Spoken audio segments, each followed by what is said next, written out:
Hello friends एक और important video आपके सामने ला रहा हूं। आप स्क्रीन पे देख रहे हैं ऑफिस का सीन है।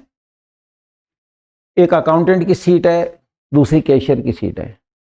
दोनों पे व्यक्ति नहीं है, यानी कि अकाउंटेंट और कैशियर ये दोनों एब्सेंट हैं। मैं इस चित्र को लेके आर्टिकल और करेक्शन ऑफ द वर्ब की बात कर रहा हूं। ध्यान से सुने, हर वीडियो में कहता आया हूं कि कॉन्सेप्ट का क्लियर होना जरूरी है। लिखा है 2 post in English, be alert. 2 seat है, 2 अलग अलग व्यक्ति हैं, दोनों एब्सेंट हैं। नेक्स्ट पिक्चर में देखिए, सीट 1 है, व्यक्ति के पास पोस्ट 2 है। माना कि कैशियर बीमार हो गया तो मैंने इन्हें अकाउंटेंट को कैश पे बिठा दिया, क्योंकि कस्टमर को डील करना जरूरी है। तो आप पिक्चर में देख रहे हैं कि व्यक्ति 1 है, लेकिन उसके पास उस दिन पोस्ट 2 है। 1 person is accountant as well as cashier, दोनों काम कर रहे हैं उस दिन। अब जब कोई व्यक्ति एंटर हुआ, उसको अकाउंटेंट से मिलना है तो भी इसी व्यक्ति के पास आएगा, कैशियर से मिलना है तो भी इस व्यक्ति के पास आएगा। यानी व्यक्ति 1 है, उसके पास पोस्ट 2 है। तो जब 2 पोस्ट होती है, एक सेंटेंस में 2 पोस्ट आ जाए, आर्टिकल किस तरह भरना है इसको आप सुनिए। एग्जाम्पल आपके सामने है, 2 पोस्ट इन इंग्लिश। अगर एक सेंटेंस में 2 पोस्ट आती है तो आर्टिकल हेल्पिंग और देख के भरा जाता है। क्या आपने कभी सोचा था कि आर्टिकल भरने के लिए हेल्पिंग और को देखना पड़ेगा? हेल्पिंग और को देख के आर्टिकल भरा जाता है। सिचुएशन है ये। आर्टिकल भरने का कोई नियम नहीं है। यूट्यूब पे मेरा पूरा वीडियो है आर्टिकल का, आप देखें। वहाँ मैंने खुले शब्दों में बोला है कि आर्टिकल भरने का कोई नियम नहीं होता है। आर्टिकल भरने के होता है सिचुएशन। सेंटेंस की सिचुएशन देख के आर्टिकल भरा जाता है। उसका एक एग्जाम्पल वहाँ तो मैंने पूरा बोला ही है, एक एग्जाम्पल इंपॉर्टेंट आपके सामने। मैं आर्टिकल की बात कर रहा हूँ। आप देख रहे हैं सेंटेंस है, dash accountant and cashier are absent today. ये अकाउंटेंट एक पोस्ट है, कैशियर एक पोस्ट है।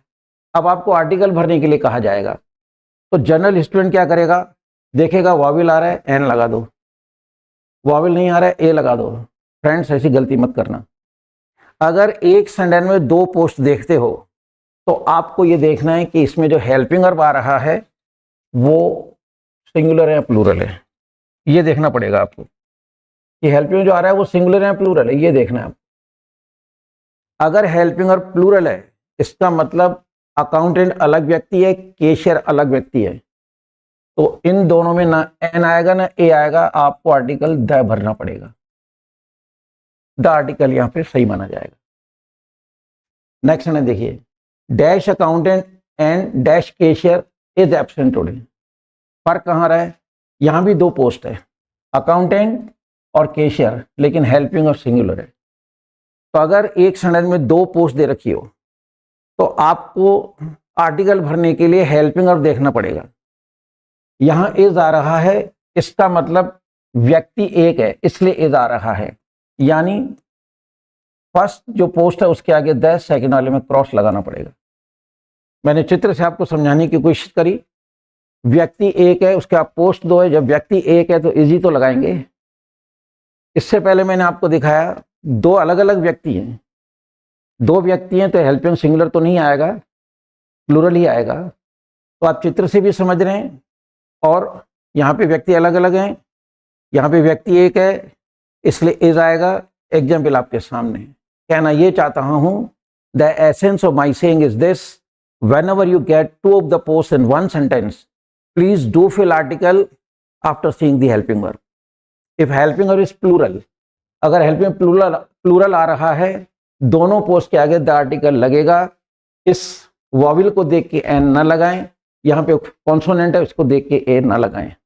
तो जब कभी एक सेंटेंस में 2 पोस्ट हो, हेल्पिंग वर्ब देखें। हेल्पिंग प्लूरल है, दोनों में द लगेगा, यानी व्यक्ति 2 अलग अलग हैं। 2 अलग अलग व्यक्ति हैं, अकाउंटेंट अलग है, कैशियर अलग है। लेकिन एक सेंटेंस में 2 पोस्ट हों और हेल्पिंग सिंगुलर आ रहा है तो इसका मतलब है कि व्यक्ति 1 है, लेकिन उस दिन वो 2 पोस्ट पे काम कर रहा है। तो बहुत ही इंपॉर्टेंट वीडियो है और बहुत ही इंपॉर्टेंट सेंटेंस है 2 सामने। ये अक्सर इस तरह के कन्फ्यूजन्स हो जाते हैं। क्लियर? तो आप कभी भी आर्टिकल नियम देख के ना भरें, सिचुएशन देख के भरें। देखो, हाँ, कभी स्टूडेंट ने सोचा भी नहीं होगा कि आर्टिकल भरने के लिए हेल्पिंग देख के आर्टिकल भरा जाएगा। तो this is one special case. अब हम बात करते हैं टेंसेस की, यानी correct for the verb.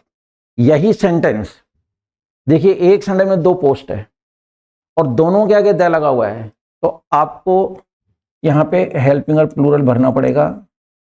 Are कह दो, वर कह दो, हैव कह दो, प्लूरल वाला हेल्पिंग भरना पड़ेगा as per the situation of the sentence. Okay, यहां भी 2, देखिए यहां 2 पोस्ट हैं पर दोनों के आगे द है।